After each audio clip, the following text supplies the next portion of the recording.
19 ಜಾಗಗಳ ಮೇಲೆ ನಿನ್ನೆ ಇಡಿ ರೇಡ್ ಮಾಡಿತು. ವಾಲ್ಮೀಕಿ ಎಸ್ಟಿ ಅಭಿವೃದ್ಧಿ ನಿಗಮದ ಹಗರಣಕ್ಕೆ ಸಂಬಂಧಿಸಿದಂತೆ ಇವತ್ತು ಸಂಜೆಯ ತನಕ 5 ಜಾಗಗಳಲ್ಲಿ ಸರ್ಚ್ ಆಪರೇಷನ್ ಮುಂದುವರೆದಿತ್ತು. ನಿಗಮದ ಕಚೇರಿಯಲ್ಲಿ ಸಂಜೆ ಮುಗಿಸಿದ್ರು. ಈಗಲೂ 4 ಸ್ಥಳಗಳಲ್ಲಿ ಶೋಧ ಕಾರ್ಯ ಮುಂದುವರೆದಿದೆ. ಯಾವುದೇ ಕ್ಷಣದಲ್ಲಿ ನಾಗೇಂದ್ರ ಬಂಧನ ಅನ್ನುವ ಮಾಹಿತಿ ಬರ್ತಾ ಇದೆ.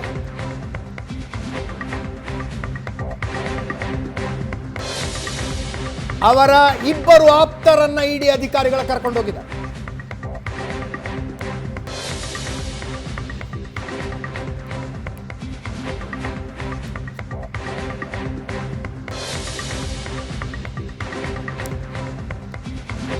ಇದೆಲ್ಲದರ ಮಧ್ಯೆ ರಾಜಕೀಯ ಆರೋಪ ಪ್ರತ್ಯಾರೋಪಗಳು. SIT ತನಿಖೆ ಮಾಡ್ತಾ ಇತ್ತು, ಇಡಿ ಅವರು ಯಾಕೆ ಬರಬೇಕಾಗಿತ್ತು ಅಂತ ಉಪಮುಖ್ಯಮಂತ್ರಿಗಳು ಕೇಳ್ತಾರೆ.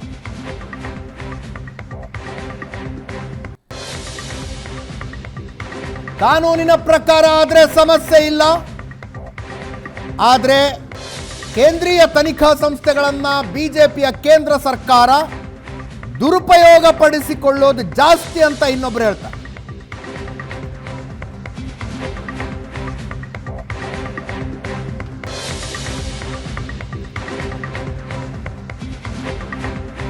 ಸಚಿವ ಶ್ರೀರಾಮುಲು ಗಂಭೀರ ಆರೋಪ ಮಾಡಿದ್ರು. ಈ ದುಡ್ಡು ಇಟ್ಕೊಂಡೆ ಕಲ್ಯಾಣ ಕರ್ನಾಟಕದಲ್ಲಿ ಕಾಂಗ್ರೆಸ್ನವರು ಎಲೆಕ್ಷನ್ ಮಾಡಿ ಗೆದ್ದಿದ್ದಾರೆ.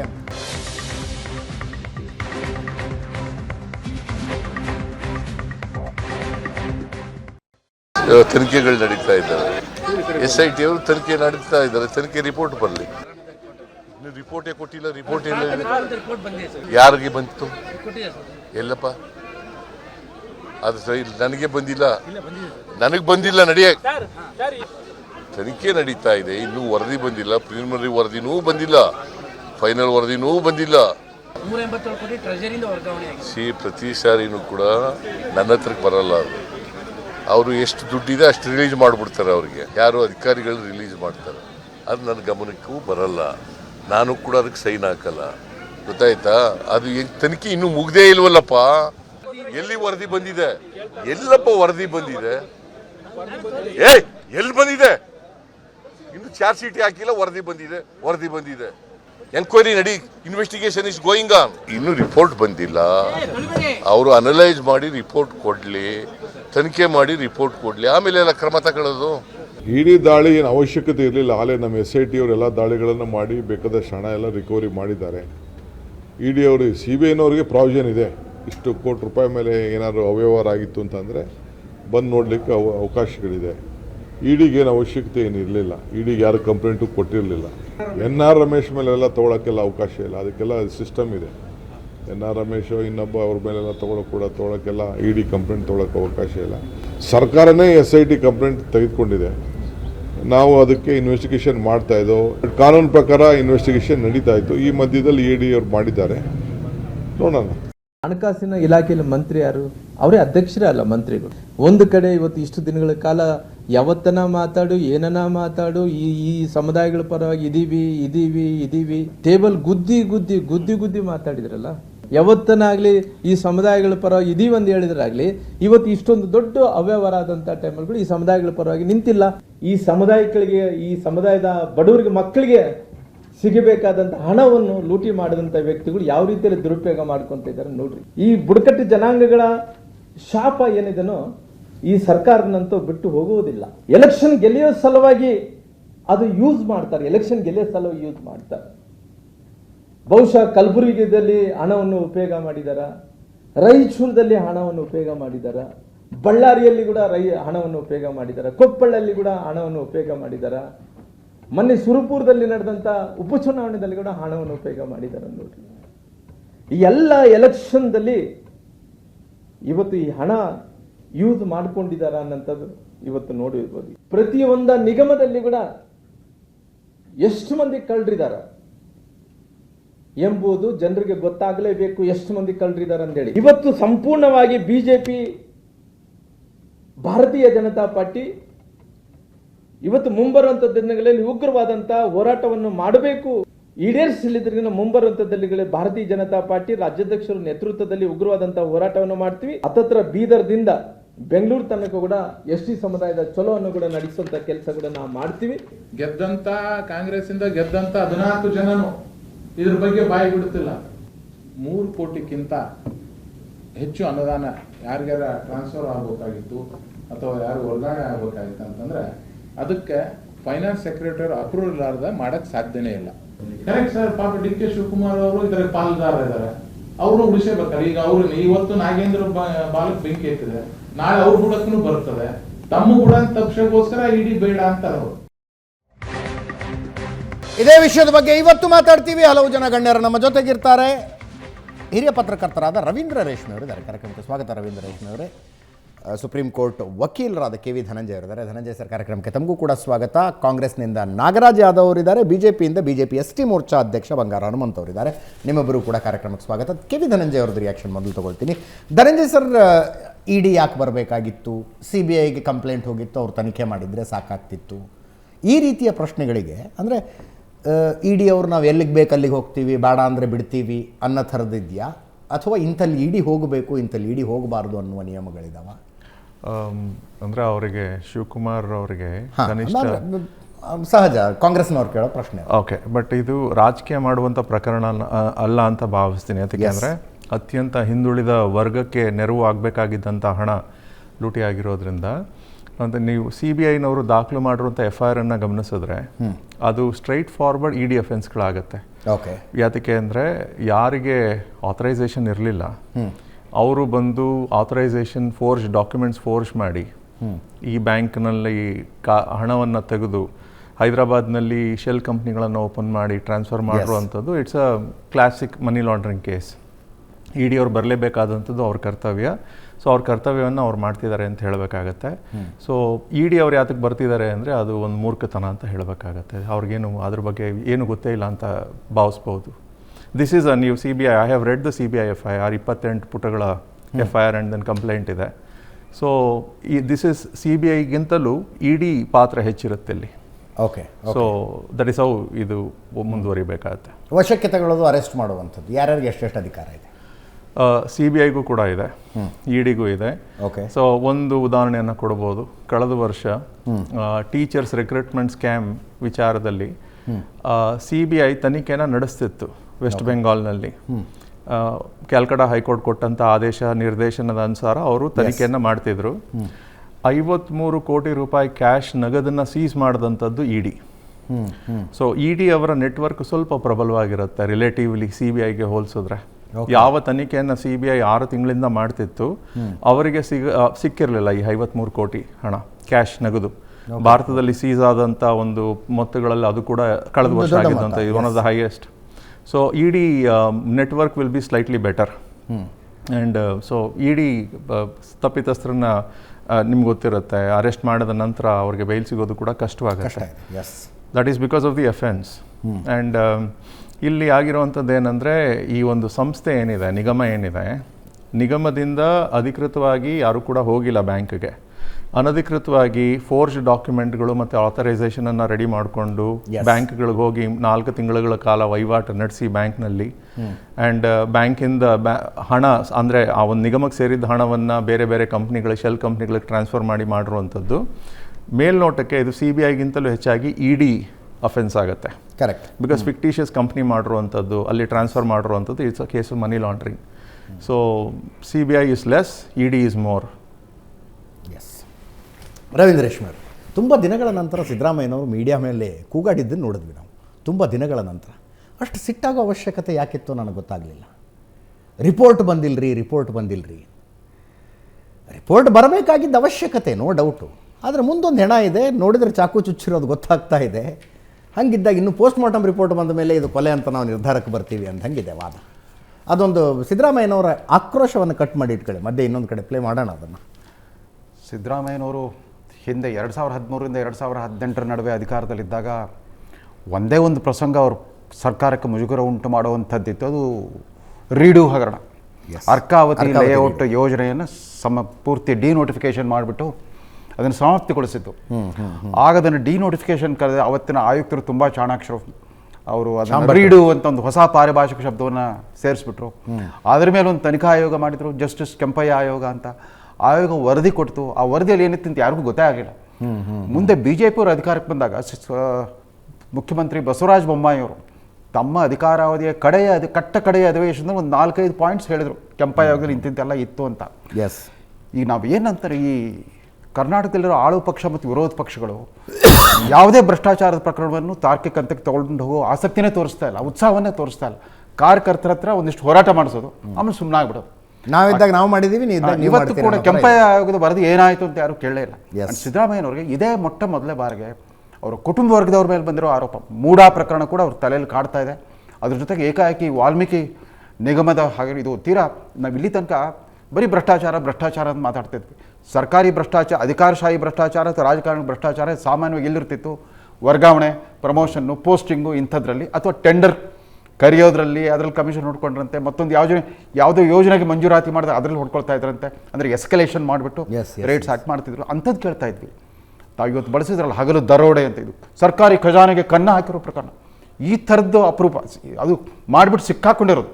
ಯಾಕಂದ್ರೆ ಸಾಮಾನ್ಯವಾಗಿ ಈ BJP ಕೇಳ್ತಾ ಇದ್ವಿ, ಎಲ್ಲೋ ಸಣ್ಣ ಪುಟ್ಟ ಜಾತ್ರೆಗಳಲ್ಲಿ ಪಿಕ್ ಪಾಕೆಟ್ ಮಾಡಿ ಸಿಕ್ಕಾಕೊಂಡು ಧರ್ಮದ ಏಟು ತಿಂತಾ ಇದ್ರಲ್ಲ, ಆ ಥರದ ಪ್ರಕರಣಗಳು ಇಲ್ಲಿ BJP ಅಧಿಕಾರದಲ್ಲಿದ್ದಾಗಲೇ ನೋಡ್ತಾ ಇದ್ವಿ. ಕಾಂಗ್ರೆಸ್ನವ್ರು ತುಂಬ ಪ್ರೊಫೆಷನಲಿಸಮ್ ಇರ್ತಾ ಇತ್ತು. ಕಾಂಗ್ರೆಸ್ ಸರ್ಕಾರದಲ್ಲಿ ಯಾವತ್ತೂ ಈ ಥರ ಸಿಕ್ಕಾಕೊಂಡಿದ್ದನ್ನು ನಾವು ಕೇಳ್ತಾ ಇರಲಿಲ್ಲ. ಇದು ಮೊದಲೇ ಈ ವಿವಾದ ಆದರೂ ಕೂಡ ಅದು ಎಲ್ಲೂ ಗೊತ್ತಾಗ್ದು ನೋಡುತ್ತೆ. ಇವ್ರು ನೋಡಿ, ಅವ್ರು ಎಷ್ಟು ಜಾಣತನದಿಂದ ಕಳೆದ ವಿಧಾನಸಭಾ ಚುನಾವಣಾ ಸಂದರ್ಭದಲ್ಲಿ ಅವ್ರ ಮೇಲೆ 40% ಕಮಿಷನ್ ಅಂತ ಒಂದು QR ಕೋಡ್ ಹಾಕ್ಬಿಟ್ಟೇ ಗೆದ್ಬಿಟ್ರು ಚುನಾವಣೆ. ಅದು ಎಷ್ಟು ಪರಿಣಾಮಕಾರಿಯಾಗಿ ಮಾಡಿದ್ರು ಅಂದ್ರೆ ತಳಮಟ್ಟಕ್ಕೂ ಕೂಡ ತಲುಪಿದ್ರು. ಅಷ್ಟು ಚಾಣಾಕ್ಷತನ ಅವರಲ್ಲಿ. ಕಾಂಗ್ರೆಸ್ ಕ್ಯಾಂಪೇನ್ ಅನ್ನು, ವಿಧಾನಸಭಾ ಎಲೆಕ್ಷನ್ ಕಾಂಗ್ರೆಸ್ ಕ್ಯಾಂಪೇನ್ ಅಪ್ರಿಷಿಯೇಟ್ ಮಾಡಿದ್ವಿ. ಇಲ್ಲಿ ಕನ್ನ ಕೊರೆದು ಮಾಲ್ ಸಮೇತ ಸಿಕ್ಕಾಕೊಂಡಿರೋದು, ಅದನ್ನು ಆ ರೀತಿ ವರ್ಗಾವಣೆ ಮಾಡಿರೋದು. ಆಮೇಲೆ ಅಟ್ಲೀಸ್ಟ್ ಮುಖ್ಯಮಂತ್ರಿಯವರು ಈ ವಿಚಾರದಲ್ಲಿ ತುಂಬ ಕಾಷಸ್ ಆಗಿದ್ದಾರೆ. ED ಅವರು ಅವ್ರ ಕೆಲಸ ಮಾಡ್ತಿದ್ದಾರೆ, ಮಾಡಲಿ ಬಿಡಿ, ಮಾಡಿ ನಾವು ತಯಾರಿದ್ದೀವಿ ಅಂತಂದರೆ. ಆದರೆ ಉಪಮುಖ್ಯಮಂತ್ರಿಗಳು ಸೋಮೋಟೋ ಅವ್ರಿಗೆ ಕ್ಲೀನ್ ಚಿಟ್ ಕೊಟ್ಬಿಟ್ಟಿದ್ದಾರೆ. ಪಾಪ ನಾಗೇಂದ್ರ ಅವ್ರದ್ದು ಏನೂ ತಪ್ಪಿಲ್ಲ ಇದರಲ್ಲಿ. ED ಯಾಕೆ ಬೇಕಾಗಿತ್ತು ಅಂತ. ಇದು ಅಂತಾರಾಜ್ಯ ಹಣಕಾಸು ವಹಿವಾಟು ನಡೆದ್ಬಿಟ್ಟಿದೆ. ಅದು ರಾಷ್ಟ್ರೀಕೃತ ಬ್ಯಾಂಕಿನ ಹಣ ಈ ಥರ ಯಾರ್ಯಾರ್ದೋ ಕೈಯಲ್ಲಿ ವರ್ಗಾವಣೆ ಆಗಿದೆ. ಈ ಸರ್ಕಾರದ ಖಜಾನೆಗೆ ಕನ್ನ ಹಾಕಿರೋ ಪ್ರಕರಣದಲ್ಲಿ ED ಎಲ್ಲ ಎಲ್ಲರೂ ಬರಬೇಕು. ಆಮೇಲೆ ಯಾಕೆ ಇವರು ಈ ಥರ ಪ್ರೀ ಜಜ್ಮೆಂಟ್ ಮಾಡ್ತಾ ಇದ್ದಾರೆ? ತಮ್ಮ ಸಹೋದ್ಯೋಗಿ ಅವನೇನು ತಪ್ಪಿಲ್ಲ ಅಂತಂದ್ಬಿಟ್ಟು. ಈಗಾಗಲೇ ಇದರಲ್ಲಿ ವಿವಾದಕ್ಕೀಡಾಗಿರೋ ಅವ್ರ ಮಂತ್ರಿ ಸಹೋದ್ಯೋಗಿ ಮಾಜಿ ಸಚಿವರು ಯಾರಿದ್ದಾರೆ, ಅವ್ರು ಹಿಂದೊಂದು ಸಾರಿ ಜೈಲ್ಗೆ ಹೋಗಿ ಬಂದಿದ್ದಾರೆ. ಅವ್ರು ಮೊದಲು ರಿಪಬ್ಲಿಕ್ ಆಫ್ ಬಳ್ಳಾರಿ ಅಂತ ನಾವೇನು ಕರಿತೀವಿ ಅದಕ್ಕೆ ಸೇರಿದವರು. ಮಾತ್ರ ಅಲ್ಲ, ನಾಗೇಂದ್ರ ಅವರು CBI ತನಿಖೆಗೊಳಪಟ್ಟು ಜೈಲ್ಗೆ ಹೋಗಿ ಎಷ್ಟು ತನಿಖಾ ಸಂಸ್ಥೆಗಳಿದಾವೋ ಎಲ್ಲಾ ತನಿಖಾ ಸಂಸ್ಥೆಗಳನ್ನು ಎದುರಿಸಿರುವ ಏಕೈಕ ರಾಜಕಾರಣಿ ಅವರು. ಹೌದು, ಪೊಲೀಸ್ ಆಗಿದೆ, ಲೋಕಾಯುಕ್ತ ಆಗಿದೆ, CBI ಆಗಿದೆ, ED ಆಗಿದೆ, IT ಆಗಿದೆ. ಇಷ್ಟು ತನಿಖಾ ಸಂಸ್ಥೆಗಳನ್ನು ಎದುರಿಸಿದ್ದಾರೆ. 2010ರಲ್ಲಿ ಸಿದ್ದರಾಮಯ್ಯನವರು ಬೆಂಗಳೂರಿನಿಂದ ಬಳ್ಳಾರಿಗೆ ಪಾದಯಾತ್ರೆ ಮಾಡಿದ್ರಲ್ಲ ಅಕ್ರಮ ಗಣಿಗಾರಿಕೆಯ ವಿರುದ್ಧ, ಅವರು ಯಾರ್ಯಾರ ವಿರುದ್ಧ ಘೋಷಣೆ ಕೂಗಿದ್ರು ಅಂದರೆ ಈ ನಾಗೇಂದ್ರ ವಿರುದ್ಧವೂ ಕೂಗಿದ್ರು ಅವರು ಘೋಷಣೆ. ಜನಾರ್ದನ ರೆಡ್ಡಿ ಅವರ ವಿರುದ್ಧ ಮಾತ್ರ ಆಗಿರಲಿಲ್ಲ, ನಾಗೇಂದ್ರ ವಿರುದ್ಧವೂ ಘೋಷಣೆ ಇತ್ತು. ಯಾಕಂದ್ರೆ ನಮ್ಮದು ಪಕ್ಷ ರಾಜಕಾರಣ ಬರ್ತಾ ಪಕ್ಷಪಾತದ ರಾಜಕಾರಣ ಆಗಿರೋದ್ರಿಂದ ವಿರೋಧ ಪಕ್ಷದಲ್ಲಿದ್ದಾಗ ಭ್ರಷ್ಟ, ಆ ವಿರೋಧ ಪಕ್ಷದಲ್ಲಿದ್ದಾಗ ಕರಪ್ಟು, ನಮ್ಮ ಪಕ್ಷಕ್ಕೆ ಬಂದರೆ ಆನೆಸ್ಟು, ವಿರೋಧ ಪಕ್ಷಕ್ಕೆ ಹೋದರೆ ಕಮ್ನಲ್ಲು, ನಮ್ಮ ಪಕ್ಷಕ್ಕೆ ಬಂದರೆ ಸೆಕ್ಯುಲರು, ರಾತ್ರೋರಾತ್ರಿ ಪರಿವರ್ತನೆ ಆಗ್ತಾ ಇರೋದ್ರಿಂದ ನಾಗೇಂದ್ರ ಅವರು ಈಗ ಕಾಂಗ್ರೆಸ್ ನಾಗೇಂದ್ರ, ಅವತ್ತು ಬೇರೆ ಅವರು ಆ ಪಕ್ಷದಲ್ಲಿದ್ದರು, ಇವರು ಪಾದಯಾತ್ರೆಗೆ ಸರಿಯಾಗಿ ಅವ್ರು ಟಾರ್ಗೆಟ್ ಆಗಿದ್ರು. ಇವತ್ತು ಹಾಗಿಲ್ಲ, ಪಕ್ಷ ಸಹೋದ್ಯೋಗಿ. ಆ್ಯಕ್ಚುಲಿ ಮುಖ್ಯಮಂತ್ರಿಗಳು ಇದ್ರ ವಾಸನೆ ಹಿಡಿದ ತಕ್ಷಣವೇ ಅವ್ರನ್ನ ಡಿಸ್ಮಿಸ್ ಮಾಡಬೇಕಾಗಿತ್ತು. ಆ ಹೈಕಮಾಂಡ್ ನಿರ್ದೇಶನಕ್ಕೆ ಕಾಯಬೇಕಾಗಿರಲಿಲ್ಲ. ಅವರೇ ಏಕಪಕ್ಷೀಯವಾಗಿ ಒಂದು ಸ್ವಯಂ ಪ್ರೇರಿತವಾಗಿ ಒಂದು ಮಾರಲ್ ಸ್ಟ್ಯಾಂಡ್ ತೊಗೊಂಡ್ಬಿಟ್ಟು ರಾಜೀನಾಮೆ ಪಡ್ಕೊಂಡ್ಬಿಟ್ಟಿದ್ರೆ ಇನ್ನೂ ಮುಖ್ಯಮಂತ್ರಿಯವರು ವಿಶ್ವಾಸಾರ್ಹತೆ ಮತ್ತು ಗೌರವ ಹೆಚ್ಚುತ್ತಾ ಇತ್ತು. ಅವರು ಕೂಡ ಹಿಂದೇಟು ಹಾಕಿದ್ರು. ಮೀನಾಮೇಷ ಮಾಡಿ ಕೊನೆಗೆ ಹೈಕಮಾಂಡ್ನಿಂದ ಒತ್ತಡ ಬಂದಾಗ ಆಮೇಲೆ ಮಾಧ್ಯಮಗಳು, ಮುಖ್ಯವಾಗಿ ಸುವರ್ಣ ಚಾನೆಲ್ನ ಅಭಿನಂದಿಸ್ತೇನೆ. ನೀವು ಇದರ ವಿವರಗಳನ್ನೆಲ್ಲ ಲೀಲಾಜಾಲವಾಗಿ SIT ರಂಗ ಪ್ರವೇಶ ಮಾಡೋಕ್ಕಿಂತ ಮುಂಚೆನೆ ನಿಮ್ಮಲ್ಲಿ ಆಗಲಿ ವಿವರಗಳು ಬರೋಕ್ಕೆ ಶುರುವಾಗಿದೆ. ಅಲ್ಲ, ನಾವು ಮತ್ತೆ ಟಾರ್ಗೆಟ್ ಆಗ್ತೀವಿ ನೀವು ಹಿಂಗೆ ಒತ್ತಿ ಹೇಳಿದ್ರೆ. ಆಮೇಲೆ ಈಗಾಗಲೇ ಟಾರ್ಗೆಟ್ ಇಲ್ಲ, ಯಾರು ಟಾರ್ಗೆಟ್ ಮಾಡಲ್ಲ. ಹೇಳ ವಿವರಗಳನ್ನು Nagaraj. I am not aware of it. We all appreciate you. Will never be aware of it. You will never be aware of it. ನೀವು ರಾಜಕೀಯದ ಹೈ ಸ್ಟ್ಯಾಂಡರ್ಡ್ಗಳ ಬಗ್ಗೆ ಮಾತಾಡ್ತಿದ್ದೀರಿ ರವೀಂದ್ರ ರೇಷ್ಮೆ ಅವರೇ. ಮಾಹಿತಿ ಗೊತ್ತಾದ ತಕ್ಷಣ ಪ್ರಾಥಮಿಕವಾಗಿ ಮುಖ್ಯಮಂತ್ರಿಗಳಿಗೆ ಮಾಹಿತಿ ಬಂದ್ಬಿಡುತ್ತೆ, ಏನಾಗಿದೆ ಏನೇ ಆಗಿಲ್ಲ ಇದರಲ್ಲಿ ಅಂತ. ಅವ್ರೇನು SIT ಅವ್ರು ಪ್ರಿಂಟೌಟ್ ಹಾಕ್ಸ್ಕೊಂಡು ಹೋಗಿ ರಿಪೋರ್ಟ್ ಬರೋ ತನಕ ಕಾಯ್ತಾರ? ದಿನ ಬೆಳಗ್ಗೆ ಅಂದರೆ ಇಂಟೆಲಿಜೆನ್ಸಿಂದ ರಿಪೋರ್ಟ್ ತಗೋತಾರೆ ಅವರು. ಯಾವಾಗ ಯಾವ ಮಾಹಿತಿ ಬೇಕೋ ಅಧಿಕಾರಿಗಳನ್ನು ಕರೆಸ್ಕೊಂಡು ಕೇಳ್ತಾರೆ. ರಾಜೀನಾಮೆ ತೆಗೆದುಕೊಳ್ಳಬೇಕಾಗಿತ್ತು ಅಂತ ರವೀಂದ್ರ ರೇಷ್ಮೆ ಅವರು ಹೇಳ್ತಾ ಇದ್ದಾರೆ. ಕಾಲಘಟ್ಟ ಎಲ್ಲಿಗೆ ಬಂದಿದೆ ಅಂದರೆ ಅರೆಸ್ಟ್ ಆಗಿ ಜೈಲಿನಲ್ಲಿ ಕೂತ್ಕೊಂಡಾಗ್ಲೂ ನಾನು ರಾಜೀನಾಮೆ ಕೊಡೋದಿಲ್ಲ, ಜೈಲಿನಿಂದಲೇ ಆಡಳಿತ ನಡೆಸ್ತೀನಿ ಅಂತ ಹೇಳೋ ನಾಲ್ಕು ತಿಂಗಳಾಯ್ತು ಜೈಲಲ್ಲಿ ಕೂತ್ಕೊಂಡೆ ಸರ್ಕಾರ ನಡೆಸ್ತಾರೆ, ಜೈಲಲ್ಲಿ ಕೂತ್ಕೊಂಡು ಸರ್ಕಾರ ನಡೆಸ್ತೀನಪ್ಪ ಅಂತ ಹೇಳೋ ಕಾಲಘಟ್ಟದಲ್ಲಿ ನಾವಿದ್ದೀವಿ. ನಂತರದಲ್ಲಿ ರಾಜೀನಾಮೆ ತಗೊಂಡು ಬಿಡಬೇಕಾಗಿತ್ತು. ವಿರೋಧಿಗಳು ಕೂಡ ಅದರ ಔಚಿತ್ಯ ಪ್ರಶ್ನೆ ಮಾಡ್ತಾ ಇದ್ದಾರೆ. ಪ್ರೊಪ್ರೈಟಿ of he running the government from jail. Nagaraj Yadav ಒಬ್ಬ ರಾಜಕಾರಣಿ, ಒಬ್ಬರು ಹಿರಿಯ ರಾಜಕಾರಣಿ ಹೇಳ್ತಾ ಇದ್ರು, ತಿನ್ನೋದ್ರಲ್ಲಿ 2 ವಿಧಾನ ಇದೆಯಂತೆ. ಹಿಂಗೆ ಕುತ್ಕೊಂಡು ತಿನ್ನುವಾಗ ಮೈ ಮೇಲೆಲ್ಲ ಬೀಳಿಸ್ಕೊಂಡು ಶರ್ಟನ್ನು ರಾಡಿ ಮಾಡ್ಕೊಂಡು ಜಗತ್ತಿಗೆಲ್ಲ ಗೊತ್ತಾಗಂಗೆ ತಿನ್ನೋದು ಒಂದಾದರೆ, ನೈಫು ಫೋರ್ಕ್ ಹಿಡ್ಕೊಂಡು ಇಲ್ಲೊಂದು ಏಪ್ರನ್ ಹಾಕ್ಕೊಂಡು ನೀಟಾಗಿ ತಿಂದು ಮುಗಿಸೋದು ಅಂತ. ಈ ಪ್ರಕರಣದಲ್ಲೂ ಹಾಗೆ ಆಗ್ತಿತ್ತು. ಚಂದ್ರಶೇಖರನ್ ಆತ್ಮಹತ್ಯೆ ಮಾಡಿಕೊಳ್ಳದೆ ಹೋಗಿದ್ರೆ ನಾನು ಒಂದು ಕಡೆ ಅವರ ಜೀವಕ್ಕೆ ನಾವು ಬೆಲೆ ಕಟ್ಟಲಿಕ್ಕೆ ಸಾಧ್ಯ ಇಲ್ಲ. ಆತ್ಮಹತ್ಯೆ ಆಗಿರ್ತಕ್ಕಂಥ ಅವ್ರ ಕುಟುಂಬಕ್ಕೆ ದೊಡ್ಡ ಆಘಾತ ಮತ್ತು ನಷ್ಟ ಅಂತ ಹೇಳ್ತೀನಿ. ಅದರಿಂದ ಹೊರಗಡೆ ಬಂದಿರತಕ್ಕಂಥದ್ದು ಈ ಸಿಸ್ಟಮ್ನ ಸರಿ ಮಾಡತಕ್ಕಂಥದ್ದು, ಅದು ಒಳ್ಳೆ ಬೆಳವಣಿಗೆ, ಸಿಸ್ಟಮ್ ಕ್ಲೀನ್ ಆಗಲೇಬೇಕು ಅಂತಕ್ಕಂಥ ವಿಚಾರ ಮಾಡ್ಕೊಂಡಿರ್ತಕ್ಕಂಥದ್ದು. ನೀವು ಹೇಳ್ತಾ ಇದ್ರೆ ತಿನ್ನೋದು ರೀತಿಯಲ್ಲಿ ಈ ರೀತಿ ಆ ರೀತಿ ಅಂತ ಯಾವನ್ನೂ ತಿನ್ನಬಾರ್ದು ಪ್ರಜಾತಂತ್ರ ವ್ಯವಸ್ಥೆಯಲ್ಲಿ, ತಿನ್ನಬಾರ್ದು. ಅದು ಸ್ಪೂನಿಂದ ಇರಲಿ ಅಥವಾ ಕೈಯಿಂದ ಇರಲಿ ಇಲ್ಲ ಇನ್ನೊಬ್ರು ಫೀಡ್ ಮಾಡೋದಾಗಲಿ, everything is wrong in the under the law ಅಂತ ಮತ್ತೆ ಹೇಳ್ತಾ ಇದ್ದೀನಿ. ನಾವೇನಕ್ಕೋಸ್ಕರ ಅಧಿಕಾರಕ್ಕೆ ಬಂದಿವಿ? ಆಸ್ ಅ ನಾಗರಾಜ್ ಯಾದವ್ ನಿಮ್ಗೊಂದು ಪ್ರಶ್ನೆ ಯಾಕೆ ನಿಮಗೆ ಕೊಡೋದಿಲ್ಲ? ಅಷ್ಟೇ ಹಗರಣ ನಡೆದಿದೆ ಅನ್ನೋದಂತ ಒಪ್ಕೊಳ್ತೀರಾ? ಒಪ್ಕೊಳ್ಳೋದಿಲ್ಲ. ನಾನು ನಿಮ್ನ ಒಂದು ಮನವಿ ಮಾಡ್ತೀನಿ ಸರ್, ವೆರಿ ಗುಡ್ ಆಂಕರ್ಸ್, ನಾನು ಮಾತಾಡೋಕೆ ಬಿಟ್ಬಿಡಿ. ಅಲ್ಲ ತದನಂತರ ಪ್ರಶ್ನೆಗೆ 40 ನಿಮಿಷ ಇಲ್ಲೇ ಇಡ್ತೀನಿ ಸರ್. Supplementary question sir. ಆಮೇಲೆ ಹಗರಣ ನಡೆದಿದೆ, ನಿಮ್ ನ್ಯಾಯ ಇಲ್ಲ ಸರ್. ನಡೆದಿದೆ. ರವೀಂದ್ರ ರೇಷ್ಮೆ ಅವ್ರು ಮಾತಾಡೋಕೆ ಸೆಂಟ್ರಲ್ ಮಾತಾಡಲ್ಲ, ಇವ್ರು ಮಾತಾಡ ನಾನು ಮಾತ್ರ ಯಾಕೆ ಸರ್ ಅದನ್ನ ಸಿಟ್ಟು ನನ್ನ ಸರ್? ಅವರಿಬ್ರು ಮೋರ್ ಲವ್ ಟುವರ್ಡ್ಸ್ ಮೀ. ಅವರಿಬ್ರು ಪೊಲಿಟಿಕಲ್ ಪರ್ಸನ್ಸ್ ಅಲ್ಲ. ಹಗರಣ ನಡೆದಿದೆಯೋ ನಡೆದಿಲ್ವೋ ಅಷ್ಟರ ಹೇಳ್ಬಿಡಿ. ಹಗರಣ ನಡೆದಿದೆಯೋ ಇಲ್ಲೋ ಅಂತ ಹೇಳ್ತಕ್ಕ ಇನ್ವೆಸ್ಟಿಗೇಷನ್ ಆಫೀಸರ್ ನಾನಲ್ಲ. ಇನ್ವೆಸ್ಟಿಗೇಷನ್ ಆಫೀಸರ್ ಹೇಳಿದಾಗ ನಾನು ಕೇಳ್ತಕ್ಕಂಥ ವಿಚಾರ ತಿಳ್ಕೋಬೇಕಾದ್ರೆ lawyer is here. What I am trying to tell you is ಕಣ್ಣು ಮುಂದೆ ಹಣ ಬಿದ್ದಿದೆ, ಚಾಕು ಹಾಕಿರೋದು ಕಾಣಿಸ್ತಾ ಇದೆ, ಬಟ್ ಪೋಸ್ಟ್ ಮಾರ್ಟಮ್ ರಿಪೋರ್ಟ್ ಬರಲಿ. ಕಾಂಗ್ರೆಸ್ ರೂಲಿಂಗ್ ಪಾರ್ಟಿಯಲ್ಲಿ ಇರ್ತಕ್ಕಂಥ ನನ್ನ ಜವಾಬ್ದಾರಿ ಇದೆ, ಜನ ಮತ ಕೊಟ್ಟಿದ್ದಾರೆ, ಪ್ಲೀಸ್ ಲೀವ್ ಮಿ. ನಾನು ಹೇಳ್ತಾ ಇರ್ತಕ್ಕಂಥದ್ದು ಮೇಲ್ನೋಟಕ್ಕೆ ಈಗ ಗೊತ್ತಿರ್ತಕ್ಕಂಥ ವಿಚಾರದಲ್ಲಿ FIR ಆಗಿದೆ. ಇಡಿ ಇರ್ಬೋದು, CBI ಇರ್ಬೋದು, ಮತ್ತು SIT ಇರ್ಬೋದು, ಯಾರೇ ತನಿಖೆ ಮಾಡಿದ್ರೆ ಅದು ನಾನು ಸ್ವಾಗತವನ್ನು ಮಾಡ್ತಾ ಇದ್ದೇನೆ. ಸರ್ಕಾರ ಇಂಟರ್ಫಿಯರ್ ಆಗೋದಿಲ್ಲ ಅದರಲ್ಲಿ ಅಂತ ಹೇಳ್ತಾ ಇದ್ದೀನಿ. SIT ರಾಜ್ಯ ಸರ್ಕಾರದ ಅಧೀನದಲ್ಲಿರ್ತಕ್ಕಂಥ ವಿಚಾರ ಇದ್ರೂ ಕೂಡ ಹಲವಾರು ಬಾರಿ 8 ಗಂಟೆಗಳ ಕಾಲ ನಾಗೇಂದ್ರನ ಕರೆದು ಇನ್ವೆಸ್ಟಿಗೇಷನ್ ಮಾಡಿದ್ದಾರೆ. ನಿಗಮದ ಅಧ್ಯಕ್ಷನ ಕರೆದು 4 ಗಂಟೆಗಳ ಕಾಲ ಇನ್ವೆಸ್ಟಿಗೇಷನ್ ಮಾಡಿದ್ದಾರೆ. Nobody can escape from SIT also. ಏಜೆನ್ಸಿಗಳು ಬೇರೆ ಆದರೂ ಕೂಡ they have to go to the root of the problem. They have to eradicate corruption. That is our interest. ಅದನ್ನು ಕಾಂಗ್ರೆಸ್ ಪಕ್ಷ ಹೇಳ್ತದೆ, ಅದನ್ನೇ ಮುಖ್ಯಮಂತ್ರಿ ಹೇಳ್ತಾರೆ. ಅವರು ಮಾಡ್ತಕ್ಕಂಥ ತನಿಖೆಯಲ್ಲಿ ಸಂಪೂರ್ಣವಾದ ಸಹಕಾರವನ್ನು ನಾವು ಕೊಡ್ತೇವೆ. ರಿಪೋರ್ಟ್ ಬಂದಿದ್ದ ತಕ್ಷಣ ಯಾರೇ ಇದ್ದರೆ, ಎಷ್ಟೇ ಬಲಿಷ್ಠ ಇದ್ದರೆ, ಯಾವುದೇ ಪಕ್ಷಕ್ಕೆ ಸೇರಿದ್ರು ಕೂಡ ಉಪ್ಪು ತಿಂದವ್ರು ನೀರು ಕುಡಿಲೇಬೇಕಾಗ್ತದೆ. ಆ ಕೆಲಸ ಆಗ್ತದೆ ಅಂತ ಮಾತು ಹೇಳ್ತಾ ಇದ್ದೀನಿ. ಅದು ವಿಚಾರ ಬಂದಿರತಕ್ಕದ್ದು ತಮ್ಮ ಹೇಳಿಕೆಗಳು ಹೇಳ್ತಾ ಇದ್ರಿ. ಶ್ರೀರಾಮುಲು ಅವರು ಮತ್ತು ರಾಜು ಅವರು ಹೇಳಿದ ವಿಚಾರಗಳಿದೆ. ಅವರಿಬ್ಬರು ಕೂಡ ಯಾವುದೇ ನೈತಿಕತೆ ಇಲ್ಲವೇ ಇಲ್ಲ ಮಾತು ಹೇಳ್ತೀನಿ. ಬೋವಿ ನಿಗಮದಲ್ಲಿ ಆಗಿದಂಥ ಅನ್ಯಾಯದ ಬಗ್ಗೆ ಏನು ಹೇಳ್ತಾರೆ ಮಾನ್ಯ ಶ್ರೀರಾಮುಲು? ಇವ್ರು ಸೋತು ಮನೇಲಿ ಕೂತಿರ್ಬೋದು, ಜನ ತಿರಸ್ಕಾರ ಮಾಡಿ ಮನೆಗೆ ಕೊಡ್ತಿರ್ಬೋದು. 97 ಕೋಟಿ ರೂಪಾಯಿ ಹಗರಣ ಆಗಿ CID ಕೇಸ್ ನಡೀತಾ ಇದೆ. ಅವ್ರ ದೇಶ ಶಾಸಕರು ಕೊಟ್ಟಿರ್ತಕ್ಕಂಥ ಕಂಪ್ಲೇಂಟ್ ಮೇಲೆ ಅಂತ ಹೇಳ್ತಾ ಇದ್ದೀನಿ. ಅವ್ರಿಗೆ ನೈತಿಕತೆ ಇದೆರಿ? ಖಂಡಿತವಾಗ್ಲೂ ಹೇಳ್ತಾ ಇದ್ದೀನಿ ಕೇಳಿ. ರಾಜೀವ್ ಕಾಗೆ ಆಗಲಿ ಅಥವಾ ಶ್ರೀರಾಮುಲು ಆಗಲಿ ಯಾವುದೇ BJPಯವರಿಗೆ ನೈತಿಕತೆ ಇಲ್ಲ. ಕಾರಣ ಇಷ್ಟೇ ಅಂತ ಹೇಳ್ತಾ ಇದ್ದೀನಿ. ಕೇವಲ QR ಕೋಡ್ ಹಾಕಿ ನಾವು ಅಧಿಕಾರಕ್ಕೆ ಬಂದದಲ್ಲ, ವಾಸ್ತವಾಂಶನ ಜನಗಳ ಮುಂದೆ ಇಟ್ಟಿದ್ದು. ಜನಗಳು ನಮ್ಗೆ ಅಧಿಕಾರ ಕೊಟ್ಟರೆ ಕರಪ್ಷನ್ ನಿರ್ಮೂಲನೆ ಮಾಡಲಿಕ್ಕೆ ಕೂಡ ನಮ್ಮ ಜನ ಅಧಿಕಾರವನ್ನು ಕೊಟ್ಟಿದ್ದಾರೆ. ಅದನ್ನು ಮಾಡ್ತಕ್ಕಂಥ ಕರ್ತವ್ಯ ನಮ್ಮ ಮೇಲೆ ಇದೆ ಅಂತ ಹೇಳ್ತೀವಿ. ಆ ಕರ್ತವ್ಯ ಮಾಡ್ತೀವಿ. ನಾಗೇಂದ್ರ ವಿಚಾರಕ್ಕೆ ಬಂದಾಗ ಅಥವಾ ಅವರ ಅಧ್ಯಕ್ಷರ ವಿಚಾರಕ್ಕೆ ಬಂದಾಗ ಖಂಡಿತವಾಗ್ಲೂ ಕೂಡ 4-5 ದಿನ ತಡ ಆಗಿರಬಹುದು ಅಂತ ವಿಚಾರ ಹೇಳ್ತೀವಿ. ಆದರೆ ಪ್ರೈಮಾ ಫೇಜಿ ನಮ್ಮ ವಿಚಾರ ತಿಳ್ಕೊಂಡಾಗ ಅದು ಚೀಫ್ ಮಿನಿಸ್ಟ್ರು ಅವ್ನು ರಾಜೀನಾಮೆ ಕೊಟ್ಟಾಗ ಅದನ್ನು ಸ್ವೀಕಾರ ಮಾಡಿದ್ವಿ. ಗವರ್ನರ್ ಕಳಿಸ್ಕೊಡೋ ಕೆಲಸವನ್ನು ಮಾಡಿದ್ವಿ. ನಾವು ಯಾವುದೇ ಕಾರಣಕ್ಕೂ ಕೂಡ ಕರಪ್ಷನ್ ಜಸ್ಟಿಫೈ ಮಾಡ್ಕೊಳ್ಳೋದಾಗ್ಲಿ, ಒಂದು ತಿಳ್ಕೊಳ್ತೀನಿ, ಕರಪ್ಷನ್ ಜಸ್ಟಿಫೈ ಮಾಡ್ಕೊಳ್ಳೋದಾಗ್ಲಿ, ಕರಪ್ಷನ್ ಅನ್ನು ಮುಂದುವರೆದ ಭಾಗವಾಗಿ ನಾವು ಹೆಲ್ಪ್ ಮಾಡೋದಾಗ ಅವೆಲ್ಲ ಚಾನ್ಸೇ ಇಲ್ಲ ಕಾಂಗ್ರೆಸ್ ಅಂತ ಹೇಳ್ತೀವಿ. ಆದ್ರೆ ಒಂದು ತಿಳ್ಕೋಬೇಕು, ನಾಗರಾಜ್ ಯಾದವ್ ಮೂಲಕ ವೀಕ್ಷಕರು ಕೂಡ ಒಂದು ಮಾತು ಸ್ಪಷ್ಟವಾಗಿ ಹೇಳ್ತೀನಿ. 40% ಸರ್ಕಾರವನ್ನು ಕ್ಯಾಂಪೇನ್ ಮಾಡಿದ್ರಿ, 40% ಸರ್ಕಾರವನ್ನು ಕ್ಯಾಂಪೇನ್ ಮಾಡಿದ್ರಿ ಅಂತ ನಾನಾಗಲಿ ಅಥವಾ ರವೀಂದ್ರ ರೇಷ್ಮೆ ಅವರಾಗಲಿ ಮಾತಾಡಿದ್ರಿ. ಅದರ ಅರ್ಥ BJPಯವರು ಬಹಳ ಪ್ರಾಮಾಣಿಕವಾಗಿ ಸರ್ಕಾರ ನಡೆಸ್ತಾ ಇದ್ರು, ನೀವು ವಿನಾಕಾರಣ ಆರೋಪ ಮಾಡಿದ್ರಿ ಅಂತಲ್ಲ. ವಿನಾಕಾರಣ ಆರೋಪ ಮಾತು ಯೂಸ್ ಮಾಡಲಿಲ್ಲ ನಾನು. ಅಲ್ರಿ, ಅದು ನಿಮಗೆ ಹೇಳ್ತಾ ಇದ್ದೀನಿ.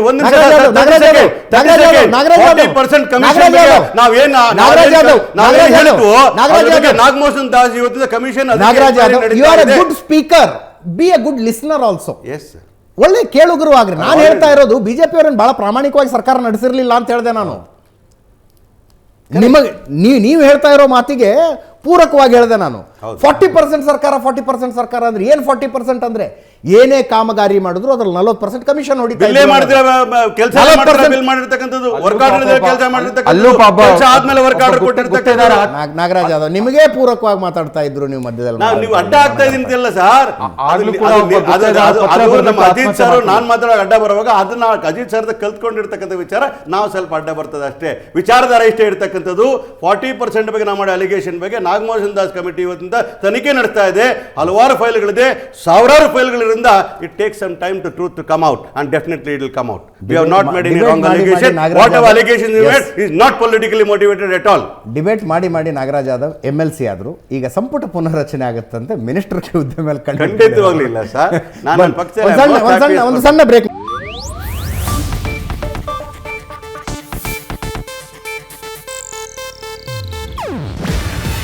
ಇದು ಏಷ್ಯಾನೆಟ್ ನ್ಯೂಸ್ ನೆಟ್ವರ್ಕ್ ಪ್ರಸ್ತುತಿ.